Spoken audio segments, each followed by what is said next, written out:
What Israel will try to do is to get civilians out of the way first. And the first part of the campaign will be a messaging campaign by Israel instructing civilians in Gaza to evacuate to the south, to the humanitarian areas, to the humanitarian centers where they can also receive food and medical supply in the southwestern parts of the Gaza Strip, where, by the way, there's an American NGO providing them with hundreds of thousands of meals per day.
Jonathan Karikas, thanks for joining us. Tell us your reaction to what happened yesterday at the Nasser Hospital in the Gaza Strip.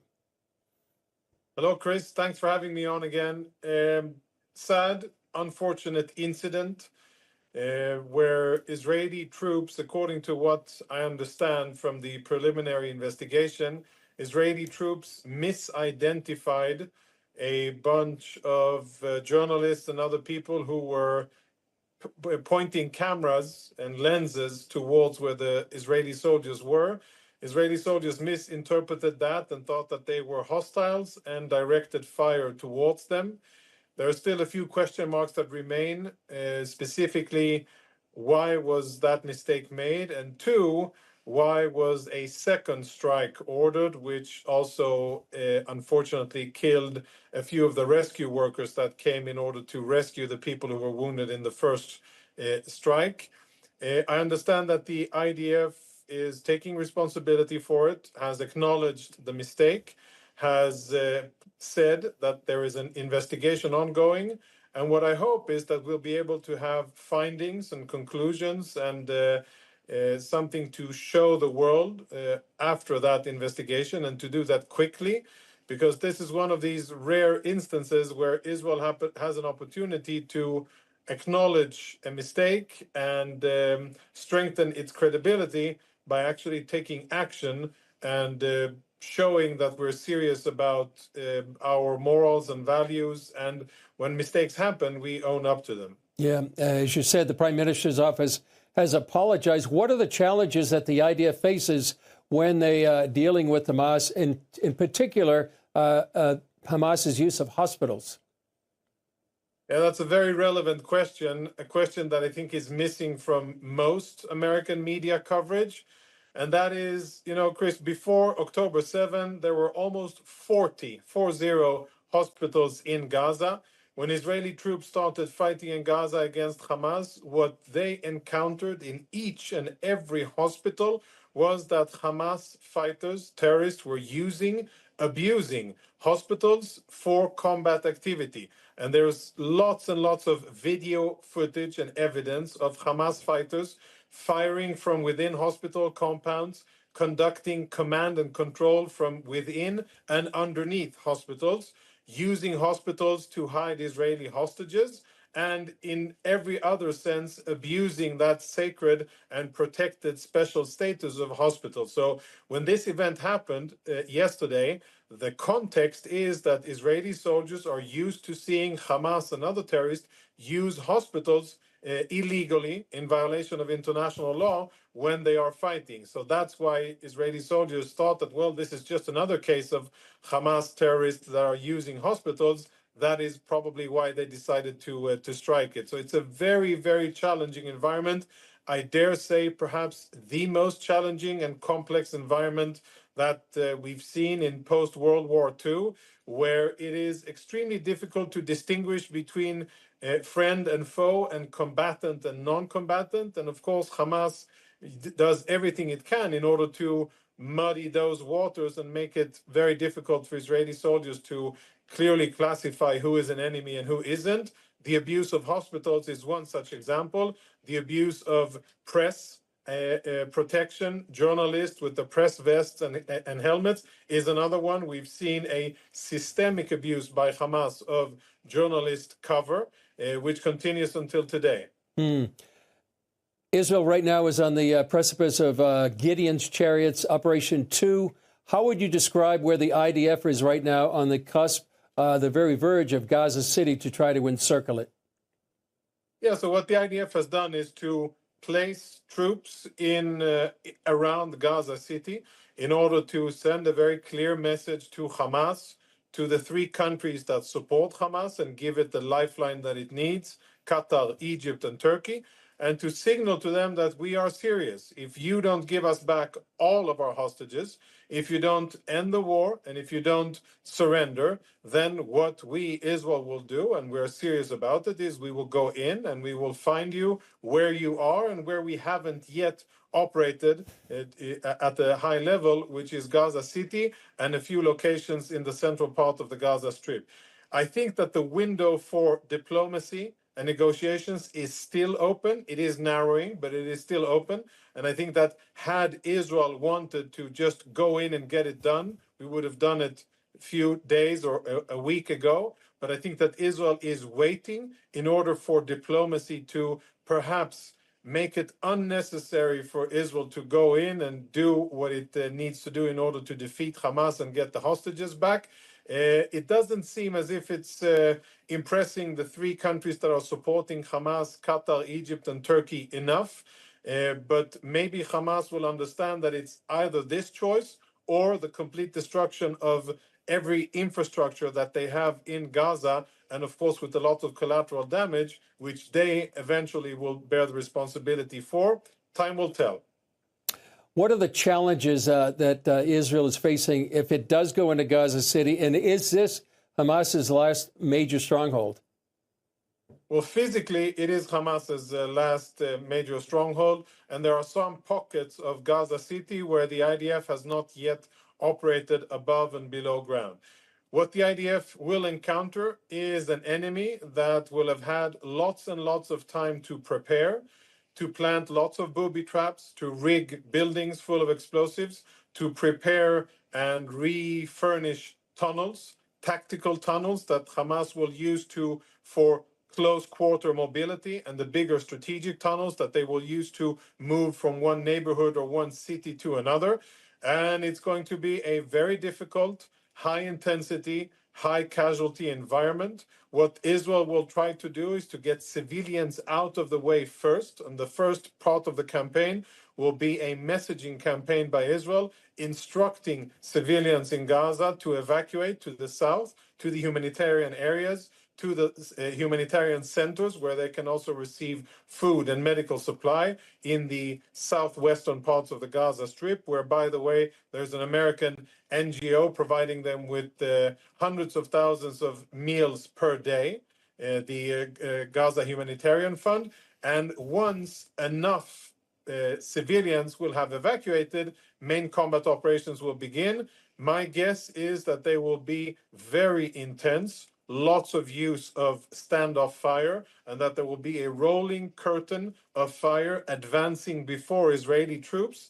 I think that the tolerance in Israeli society for Israeli casualties operating, clearing houses and exposing themselves to booby-trapped houses is very low. And as such, the tactics that the IDF will use once civilians are out of the way will be to rely more on fire, and then to have infantry and armor go in and kind of sweep up what's left and deal with the remaining pockets, and of course fight underground in the tunnels where Hamas is, but perhaps not only to fight, but actually flush them out. You mentioned the Gaza Humanitarian Foundation. How important is that to undermine the sort of the monopoly that Hamas has had over food distribution inside Gaza?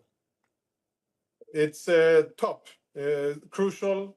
The Gaza Humanitarian Foundation has shown through the leadership of Reverend Johnny Moore and many other professionals, brave American patriots and professionals that work in that organization, that it is possible to provide clean, healthy, dignified food to civilians in Gaza without Hamas or corrupt UN organizations profiting from it. And, there's been an ongoing slander campaign led by UN institutions and with a lot of complicity in international media against the Gaza Humanitarian Foundation. You can see that through their steadfastness and their commitment to the mission, the Gaza Humanitarian Foundation has been able to withstand that. And today they are on the ground. There are 4 active centers and others are being built and prepared. Hundreds of thousands of meals are being delivered every day. More than 110 million meals have been provided to Gazans so far by the GHF, and that is without benefiting the oppressors of Gaza, which is Hamas. So I would say super important, and I give them tremendous credit for what they're doing. If anything will bring Hamas down, I think it is the combination of there being an alternative for distribution of food, military pressure by Israel, and the 3 countries that support Hamas and give Hamas the lifeline and diplomatic and financial cover that they currently enjoy, Qatar, Egypt, and Turkey, for them to decide not to do so and actually tell Hamas that your time is up, your role, your horrible, negative, destructive role in the history of the Middle East is now over, and your only option is to surrender and vacate Gaza because you are bringing nothing but destruction and suffering to civilians there, and you must leave. Yeah, I had the opportunity last week, Jonathan, actually to see the GHF in action. It's an amazing operation they have. It's like a military precision, the way they distribute food. In another instance today that Australia has evicted Iranian diplomats, saying that they are planning dangerous operations. What's your reaction to Australia's action against the IRGC? Yeah, finally something positive out of Australia after 2 years of mass anti-Semitism erupting on Australian streets. A very lackluster performance by local law enforcement, failing to protect their Australian Jewish citizens who live there, who are loyal, proud Australian patriots. And they feel very unsafe. And finally, we see authorities in Australia take a positive decision, not only to do what needs to be done, but actually to say it out in the open and call evil by its name. The Islamic Republic of Iran is interfering in Australian business. It is conducting a terror campaign on Iranian soil. And the Australians are now aware of it and have called the Iranians out. I think it's long overdue, but better late than never. And it joins the list of many other countries, Northern European countries, Germany, Scandinavia, the UK, and of course the US, that say very clearly that the Islamic Republic of Iran is conducting clandestine, illegal operations on foreign soil designed to target Jewish people, Israeli civilians, and of course, Iranian dissidents. And the sooner more pressure is brought to bear on that rogue and horrible regime, the Iranian Islamic Republic, is better. And I commend Australian authorities for doing so. It would be good if they would focus on real things like Iranian terrorism on Australian soil and not meddling in Israeli and Middle Eastern politics with a very full-hearted recognition of a Palestinian state in a premature and, frankly, non-helpful way. Yeah, Amnesty International in another front is saying that what Israel is doing by creating a buffer zone around the Gaza Strip is actually a war crime. Your reaction to that? Sadly, Amnesty has, in my mind, lost all relevance. It has no bearing. They have really dug a hole so deep and undermined their own legitimacy.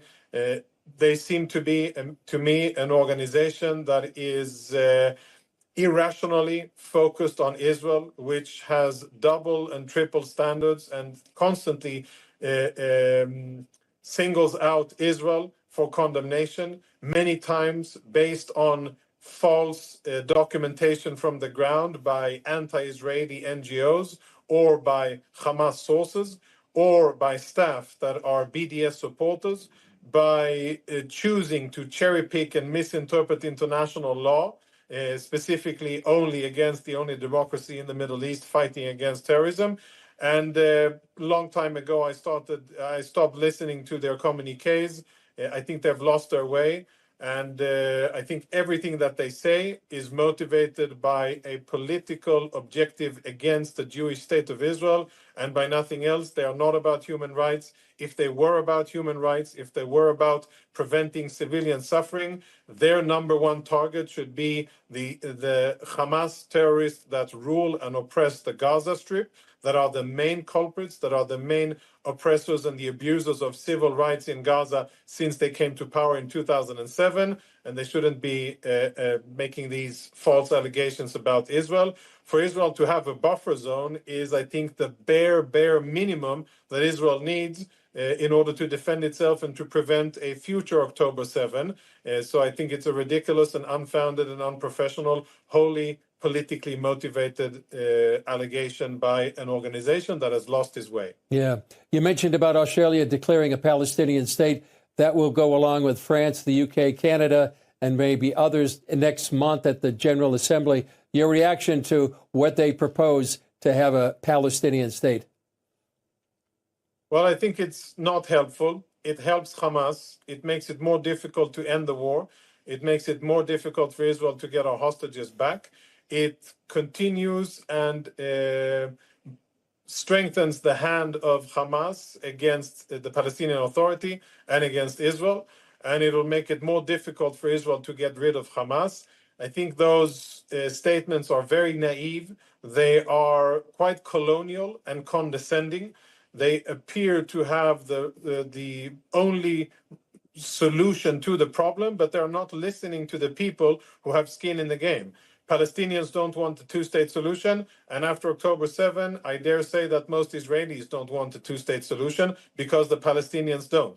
And trying to impose an external solution on us isn't going to help, isn't going to be successful, and it is actually making things worse. And I think, if anything, it will probably strengthen the extreme parts of Israeli society who say, well, if this is what they do, the Europeans do, after Israel sustains the worst attack it has ever sustained from one of its enemies on October 7, and they are rewarding them with the recognition of statehood, then why not go ahead and do all that we want to do, annex or apply Israeli sovereignty over Judea and Samaria, all of Eastern Jerusalem, and do whatever we feel that we need to do, because we're going to be condemned anyhow.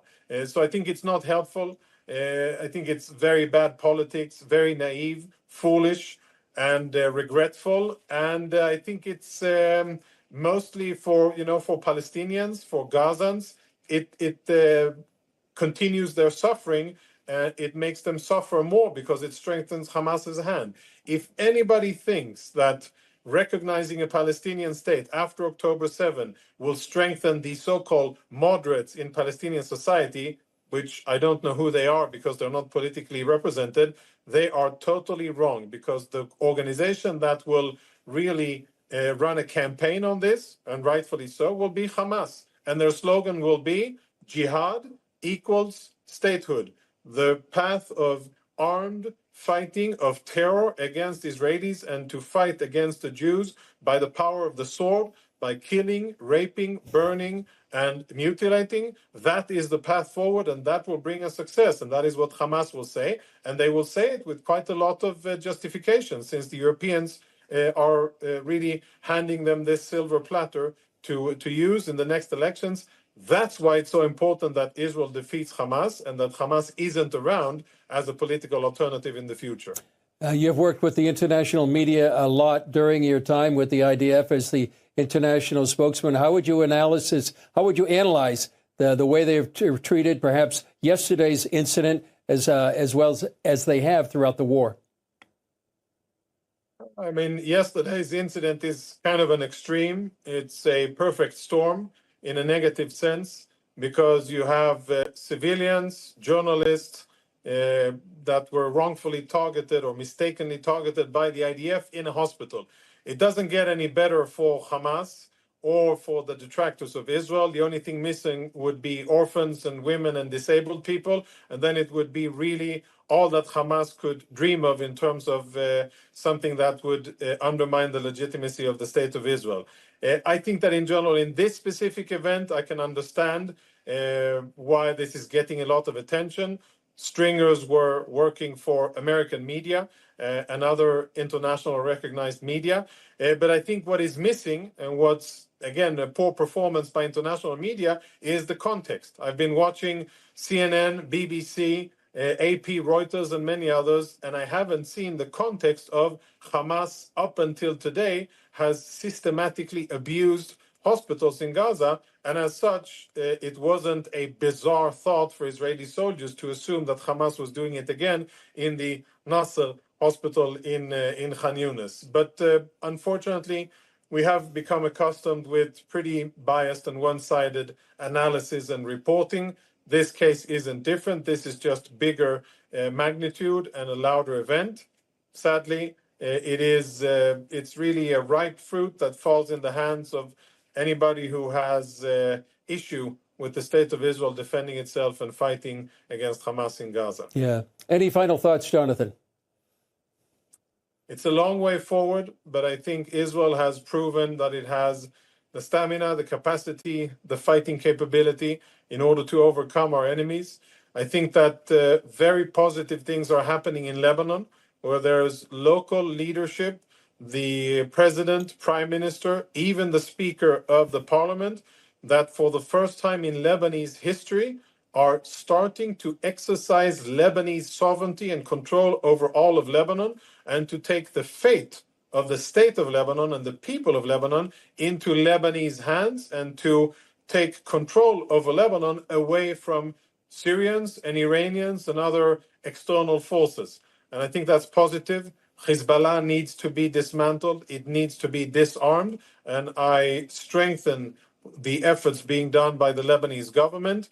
And I'm also happy to see that Israel is allowing diplomacy and allowing the tremendous and brave efforts conducted by the US, by the United States of America, through diplomatic channels, by envoys Ortegas and others, to bring about the change in Lebanon and to bring really stability and the chances of prosperity by taking the weapons out of the hands of Hezbollah. Super important. And hopefully we will be able to look back at this time in history in a few years in the future and say that this was another great peacekeeping and peace-creating mission by President Trump, by his administration, and by the United States. Well, a glimmer of hope there in Lebanon. Jonathan Conricus, thanks so much for joining us and your analysis after many years of experience.